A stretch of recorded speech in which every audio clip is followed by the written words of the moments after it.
তিনটি রোগ হলে বুঝবেন আপনি জান্নাতি। অর্থাৎ তিনটি রোগ যদি আপনার হয় তাহলে মনে করবেন আল্লাহ পাক রব্বুল আলামিন আপনাকে ভালোবাসেন, আপনাকে মহব্বত করেন। যাদেরকে আল্লাহ তাআলা ভালোবাসেন, মহব্বত করেন, তাদেরকে আল্লাহ তাআলা বিভিন্নভাবে পরীক্ষা করেন।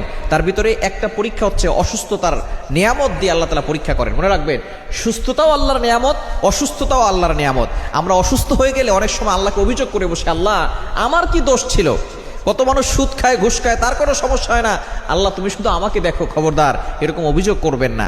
সুতরাং অসুস্থ হলে তিনটি রোগ যদি আপনার হয়, মনে করবেন যে আল্লাহ আপনাকে ভালোবাসে এবং আল্লাহ আপনাকে জান্নাত দিতে চাচ্ছেন। এক নাম্বার হচ্ছে যদি জ্বর হয়। জ্বর ঠান্ডা আমাদের অনেকেরই হয়। একবার নবীজি সাল্লাল্লাহু আলাইহি সাল্লামের জামানায় কয়েকজন সাহাবী বসা, নবী সাল্লাল্লাহু বলতেছেন, একজন সাহাবী বলতেছেন আমার খুব জ্বর হয়েছে, অনেক সাহাবী বলতেছেন আমারও জ্বর হয়। এবার নবী সাল্লাল্লাহু আলাইহি ওয়াসাল্লাম বলছেন তোমরা তো আমার অন্তর্ভুক্ত, আমারও তো জ্বর হয়। কিন্তু একজন বলতেছে যে আমার জ্বর হয় না। নবীজি বলতেছেন তাহলে তুমি আমাদের অন্তর্ভুক্ত না। বোঝা গেল জ্বর হওয়া ভালো লক্ষণ। এবং হাদিসের ভিতরে এসেছে নবী সাল্লাল্লাহু আলাইহি ওয়াসাল্লাম বলেছেন যদি কখনো কারো জ্বর হয় তাহলে এই জ্বরের মাধ্যমে তার গুনাহ মাফ হয়ে যায়। সুবহানাল্লাহ বিহামদিহি। জ্বরের মাধ্যমে আপনি যে জ্বর হয়েছে, আপনার যে কষ্ট হচ্ছে, এর মাধ্যমে আপনার গুনাহ মাফ হয়। আমরা জ্বর হওয়ার সাথে সাথে অনেকে ওষুধ খাই। চিকিৎসা বিজ্ঞান বলছে জ্বর হওয়ার সাথে সাথে ওষুধ খাওয়া যাবে না।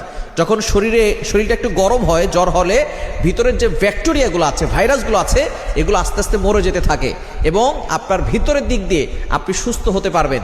জ্বর হলে সাথে সাথে ওষুধ খাবেন না, আপনি একদিন ওয়েট করবেন, তারপরে আপনি যদি সহ্য করতে না পারেন তখন আপনি ওষুধ খাবেন। এবং জ্বর হলে একটা দোয়া আছে, সেই দোয়াটাও পড়তে পারেন। যেহেতু জ্বর হলে গুনাহ মাফ হয়, আল্লাহ পাক রব্বুল আলামিন গুনাহ মাফ করে দেন।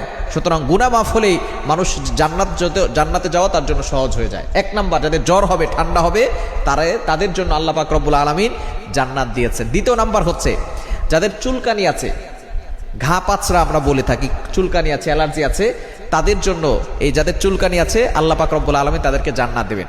হযরত আইয়ুব আলাইহিস সালাম তিনি 18 বছর ধরে অসুস্থ ছিলেন, শরীরের প্রত্যেকটা জায়গায় পচন হয়ে গিয়েছিল। আইয়ুব আলাইহিস সালাম তিনি হতাশ হন নাই, তিনি আল্লাহর উপরে ভরসা রেখেছেন।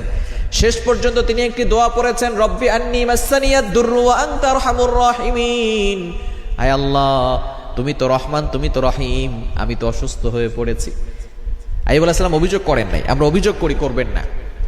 যাদের চুলকানি, অ্যালার্জি, হযরত আইয়ুব আলাইহিস সালামকে আল্লাহ পাক রব্বুল আলামিন এই রোগ দিয়েছিলেন। সুতরাং যদি আপনার চুলকানি, অ্যালার্জি থাকে, মনে করবেন যে আল্লাহ পাক রব্বুল আলামিন আপনাকে ভালোবাসেন, আল্লাহ আপনাকে জান্নাত দিবেন। এবং 3 নম্বর রোগ হচ্ছে চোখ ওঠা। আমাদের অনেক সময় চোখ ওঠে।